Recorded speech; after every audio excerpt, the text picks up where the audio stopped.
बैसाख के महीने में नवमी तिथि को माता जानकी का प्रागट्य हुआ है। कभी एक विचार करिएगा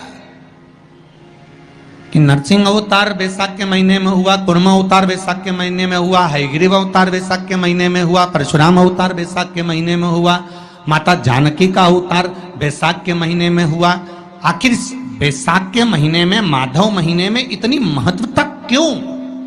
बैसाख के महीने में पड़ने वाली एकादशी, चतुर्थी, प्रदोष, अमावस्या, पूर्णिमा, शिवरात्रि, ये सभी इतनी महत्वपूर्ण क्यों हो जाती है? इसकी महत्वता इतनी प्रबल क्यों हो जाती है? किस लिए?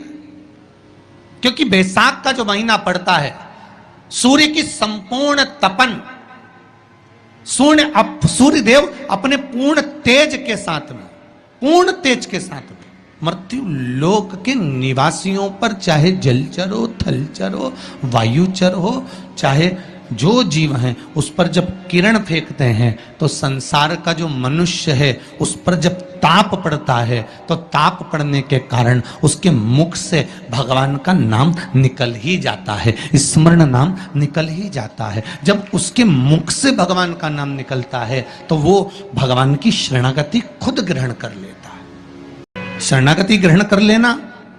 बैसाख की पोथी पढ़ते हो आप लोग? आप में से अगर कोई पढ़ता हो बैसाख महीने की पोथी, तो उसमें एक वर्णन आता है,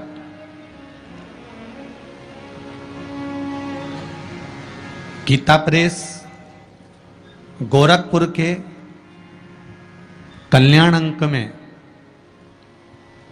भी आप ये पावन बैसाख चरित्र श्रवण कर सकते हैं। उसमें बैसाख महीने की पोथी में 10वें दिवस की कथा में 10वें अध्याय में एक व्याध और शंख मुनि का चरित्र आता है। शंख मुनि एक बार निकलकर भगवान शंकर के मंदिर में जल समर्पित करने के लिए जा रहे थे और शिव मंदिर की ओर जाते बीच मार्ग में चलते और वो शंख मुनि जब शिव के मंदिर में पहुंचे, शंकर भगवान के मंदिर में जाकर उन्हें दर्शन किया, जल का पात्र उठाया और वो जल का पात्र उठाकर जब भगवान शिव को समर्पित कर रहे थे तो उसी समय जल का पात्र उठाकर जब शंकर भगवान को समर्पित करा गया और शंख मुनि निकलकर जब बाहर आ रहे थे, आते आते शंख मुनि के मन में एक भाव उत्पन्न हो गया कि जब हम भगवान शिव को कुछ वस्तु समर्पित करते हैं तो उसका फल, उसका पुण्य फल हमें कितने समय में प्राप्त होता है। ये शंख मुनि के मन में एक विचार जागृत हो गया, शंख मुनि के मन में एक भाव जागृत हो गया।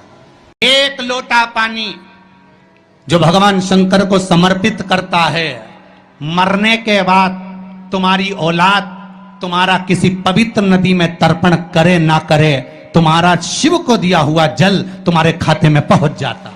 आपने जो शंकर भगवान को 1 लोटा जल दिया है, शिव जी को 1 लोटा पानी चढ़ाया, शंकर भगवान को 1 लोटा जल समर्पित करा है, शंकर भगवान को 1 लोटा जल अगर आपने दिया है तो वो आपके खाते में पहुंचेगा जरूर, ये निश्चित है, पक्का है।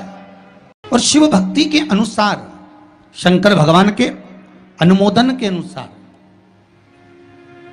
पहले भी कथा में कहा, आज फिर कह रहे हैं, आप जब शंकर भगवान को 1 लोटा जल समर्पित करते हो तो वो 33 कौटि देवताओं के हिस्से में चले जाता है, 1 भाग पितरों के हिस्से में चले जाता है, 1 भाग आहूतों के हिस्से में चले जाता है, 1 भाग वाचुकों के हिस्से में चले जाता है। आपने जो भगवान को दिया वो धीरे धीरे धीरे धीरे धीरे धीरे धीरे बढ़ता चले जाता है, भगवान के धामों में पहुंचता चले जाता है।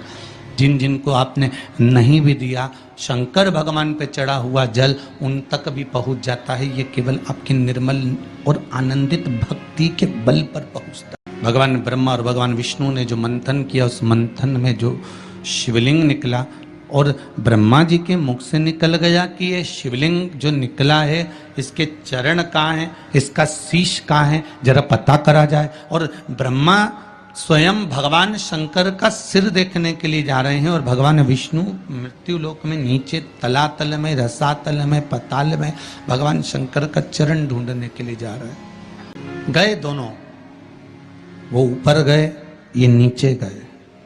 कई लोग शिव महापुराण की कथा, स्मरण, भजन, कीर्तन सुनने के लिए नहीं जाते हैं। मंदिर में कई लोग भगवान शंकर पर जल चढ़ाने नहीं जाते हैं। कई लोग ये देखने के लिए जाते हैं कि कौन आया, कौन नहीं आया, किसने सुना और किसने ना सुना, किसने धारण करा, किसने ना करा। ब्रह्मदेव ऊपर गए, इतने ऊपर पहुंच गए, इतने ऊपर पहुंच गए, इतने ऊपर पहुंच गए कि उनके भीतर अभिमत्ता, अहंकार थोड़ा थोड़ा समाहित होने लगा और उन्होंने केतकी के पुष्प को तोड़ लिया और केतकी के पुष्प से कहा कि तुम नीचे चलो मेरे साथ में, भगवान विष्णु के सामने चलकर कह देना कि मुझे भगवान शंकर का शीश मिल गया। केतकी के फूल ने कहा कि यदि मैं झूठ बोलूंगा तो वो श्रेष्ठता कैसे रहेगी, मेरे झूठ बोलने की श्रेष्ठता कैसे होगी, कौन मानेगा मेरी बात को। सामने से गौ माता निकल कर जा रही थी, गाय से कह दिया तुम चलकर कह दो कि तुम चलकर कहो